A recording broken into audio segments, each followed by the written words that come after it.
ഒത്തിരി ഒത്തിരി സ്വപ്നങ്ങൾ സീരിയലിന്റെ ഏറ്റവും പുതിയ എപ്പിസോഡ് റിവ്യൂയിലേക്ക് എല്ലാ കൂട്ടുകാർക്കും സ്വാഗതം. അങ്ങനെ അഞ്ജുവിനെ അപകടപ്പെടുത്താനായി ഹരിത അഞ്ജുവിന്റെ കഴുത്തിൽ ഷാളിട്ട് മുറുക്കുന്നുണ്ട്. ബോധം പോയ അഞ്ജു സെറ്റിൽ കിടക്കുന്ന സമയത്താണെങ്കിൽ പെട്ടെന്ന് രാഹുൽ വാതിൽ തുറന്ന് കയറി വരുമ്പം അഞ്ജു ബോധം കെട്ട് കിടക്കുന്നത് കാണുന്നുണ്ട്. പെട്ടെന്ന് രാഹുൽ എന്ന് അഞ്ജുവിനെ വിളിച്ചിണീപ്പിക്കാൻ ശ്രമിക്കുന്നുണ്ടെങ്കിലും അതിനൊരു വിധത്തിലും ഹരിത സമ്മതിക്കുന്നില്ല. ദേഷ്യം കൊണ്ട രാഹുലാണെങ്കിൽ ഹരിതയുടെ കവളത്തൊരൊറ്റ അടി അടിക്കുന്നുണ്ട്.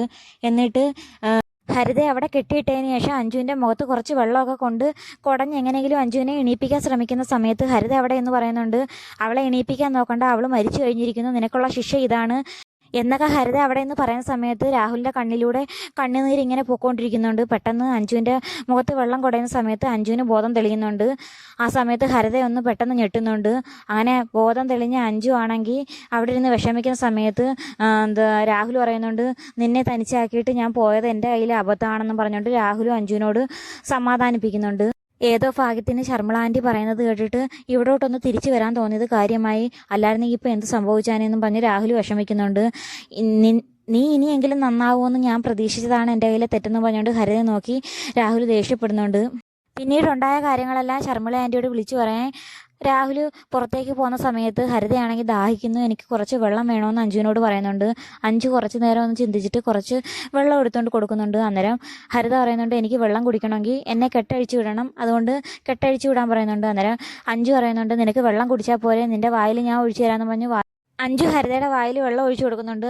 അത് കണ്ടുകൊണ്ട് കയറി വരുന്ന രാഹുൽ അഞ്ജുവിനോട് ദേഷ്യപ്പെടുന്നുണ്ട്, നീ എന്തിനാ ഇവക്ക് വെള്ളം കൊടുത്തത്, ഇവക്ക് വെള്ളം പോലും കൊടുത്തുകൂടാത്തവളാണെന്ന് രാഹുൽ പറയുന്നത് കേട്ടിട്ട് അഞ്ജു പറയുന്നുണ്ട്, അങ്ങനെ വെള്ളം കൊടുക്കാതിരുന്നാൽ ഞാനും ഇവളും തമ്മിൽ യാതൊരു വ്യത്യാസവുമില്ല, അങ്ങനെയല്ല ഞാൻ ശീലിച്ചിട്ടുള്ളതെന്ന് പറഞ്ഞുകൊണ്ട് അഞ്ജു വെള്ളം കൊടുക്കുന്നുണ്ട്. അന്നേരം രാഹുൽ പറയുന്നുണ്ട്, അവൾക്ക് ദാഹിച്ചിട്ടൊന്നുമല്ല, നീ എങ്ങനെയെങ്കിലും അവളെ കെട്ടഴിച്ച് വിടാനാണ് അവൾ പറയുന്നത്, നീ കെട്ടഴിച്ച് വിടില്ലെന്ന് കണ്ടു കഴിഞ്ഞപ്പം തന്നെ അവളുടെ ദാഹമൊക്കെ തീർന്നെന്നും പറഞ്ഞുകൊണ്ട് രാഹുൽ ഹരിതയെ കളിയാക്കുന്നുണ്ട്.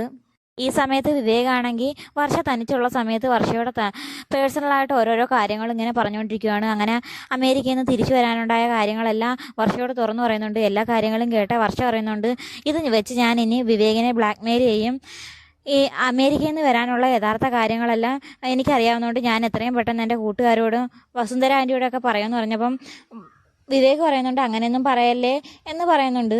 എന്നാൽ പിന്നെ എത്രയും പെട്ടെന്ന് ഇവിടുന്ന് പോകണമെന്ന് വർഷ വിവേകിനോട് പറയുന്ന സമയത്ത് വിവേക് പറയുന്നുണ്ട്, ഞാൻ ഇന്ന് വൈകുന്നത് വരെ ഇവിടെ ഇരിക്കാമെന്ന് വെച്ചാണ് വന്നതെന്ന് പറയുമ്പം വർഷ വീണ്ടും പറയുന്നുണ്ട്, എന്നാൽ അമേരിക്കയിൽ നിന്ന് തിരിച്ചു വരാൻ പറ്റിയ കാര്യങ്ങളെല്ലാം ഞാൻ എല്ലാവരോടും പറയും. അന്നേരം വിവേക് പറയുന്നുണ്ട്, ആരോടും പറയണ്ട, ഞാൻ പൊക്കോളാം എന്ന് പറഞ്ഞ് വിവേക് ഇറങ്ങി പോകുന്നുണ്ട്.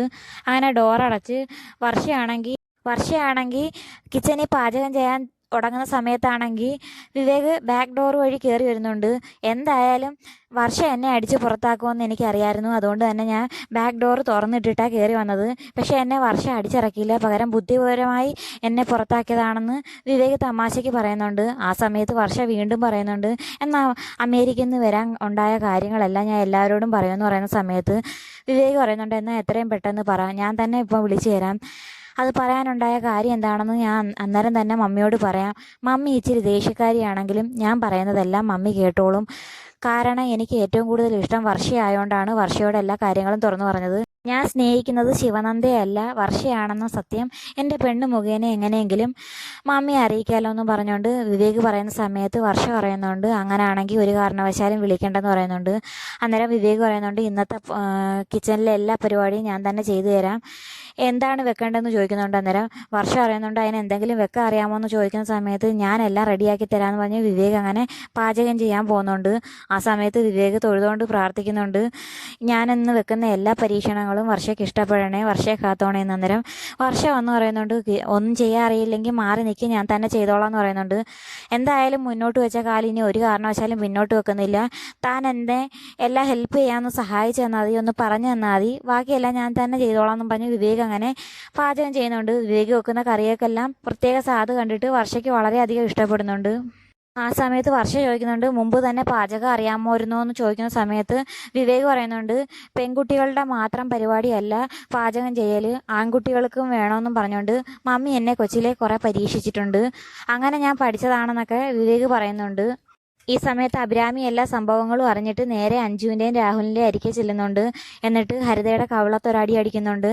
എന്നിട്ട് ഹരിതയോട് ഹരിത ചെയ്ത തെറ്റുകൾക്ക് കിട്ടാവുന്ന ശിക്ഷകളിലും വകുപ്പുകളും എല്ലാം ഇങ്ങനെ പറയുന്ന സമയത്ത് ഹരിത പെട്ടെന്ന് പേടിച്ചിട്ട് പറയുന്നുണ്ട്, എല്ലാ സ്വത്തുക്കളും ഞാൻ തിരികെ എഴുതി തരാം, എന്നെ വെറുതെ വിട്ടാൽ മതിയെന്ന് ഹരിത പറയുന്നുണ്ട്.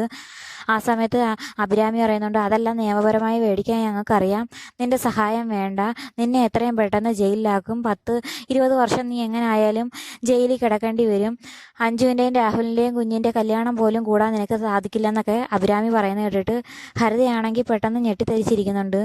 ഈ സമയത്ത് എല്ലാ കാര്യങ്ങളും അറിഞ്ഞ ശർമിളയാണെങ്കിൽ രാഹുലിനെ കുറേ വട്ടം വിളിക്കുന്നുണ്ട്, ഹരിതയെ ഒന്നും ചെയ്യാതെ പുറത്ത് വിടണമെന്ന് പറഞ്ഞുകൊണ്ട്. അങ്ങനെ രാഹുൽ ഫോൺ എടുക്കാത്തത് കാരണം അഞ്ജുവിനെ വിളിച്ചിട്ട് പറയുന്നുണ്ട്, എങ്ങനെയെങ്കിലും അവളെ വെറുതെ വിടണം, ഇനി അവളും കൂടി ജയിലിലായി കഴിഞ്ഞാൽ കുടുംബത്തിനാണ് അതിൻ്റെ നാണക്കേടെന്നൊക്കെ ശർമിള ആൻറ്റി പറയുന്നത് കേൾക്കുന്നുണ്ട്. അങ്ങനെ അഞ്ജു അത് സമ്മതിക്കുന്നുണ്ട്. അങ്ങനെ അഞ്ജു അങ്ങനെ സമ്മതിക്കുന്നത് അഭിരാമിക്കും രാഹുലിനും യാതൊരു വിധത്തിലും ഇഷ്ടപ്പെടുന്നില്ല. എങ്കിലും അഞ്ജു പറയുന്നുണ്ട്, ഇനി ഹരിത കൂടിയും ജയിലിലായി കഴിഞ്ഞാൽ ശർമിള ആൻറ്റി പറയുന്ന കണക്ക് അത് കുടുംബത്തിന് ചീത്തപ്പേരുണ്ടാക്കും, അതുകൊണ്ട് ഹരിത പൊക്കോട്ടെന്ന് പറഞ്ഞ് അഞ്ജു അങ്ങനെ ഹരിതയെ വീട്ടിൽ നിന്ന് പറഞ്ഞയക്കുന്നുണ്ട്. അഭിരാമി അന്നേരം പറയുന്നുണ്ട്, വർഷയുടെ കൂടെ ചേർന്ന് താനും ഇങ്ങനായി, വർഷ ഇപ്പം കുറച്ച് ബോൾഡായെന്നൊക്കെ പറഞ്ഞ് അഞ്ജുവിനെ അഭിരാമിയാണെങ്കിൽ കളിയാക്കുന്നുണ്ട്. ഈ സമയത്ത് വർഷയാണെങ്കിൽ വിവേകുമായിട്ടുള്ള ഫ്രണ്ട്ഷിപ്പിന് വളരെയധികം ഇഷ്ടപ്പെടുന്നുണ്ട്. മാത്രമല്ല വിവാഹത്തിന് യാതൊരു താല്പര്യവും കാണിക്കാത്തത് കാരണം വിവേക് പറയുന്നുണ്ട്, താൻ ഇപ്പോഴും ഒരിക്കലും തിരിച്ചു വരാത്ത ഒരാളെ പറ്റി ചിന്തിച്ച് തൻ്റെ ജീവിതം കളയുന്നത് തെറ്റാണെന്നൊക്കെ പറഞ്ഞ് വിവേക് വർഷയെ ഓരോന്നും പറഞ്ഞ് മനസ്സിലാക്കാൻ ശ്രമിക്കുന്നുണ്ട്. അപ്പോൾ വീഡിയോ ഇഷ്ടമായ ചാനൽ സബ്സ്ക്രൈബ് ചെയ്യാനും സപ്പോർട്ട് ചെയ്യാനും മറക്കല്ലേ കൂട്ടുകാരെ.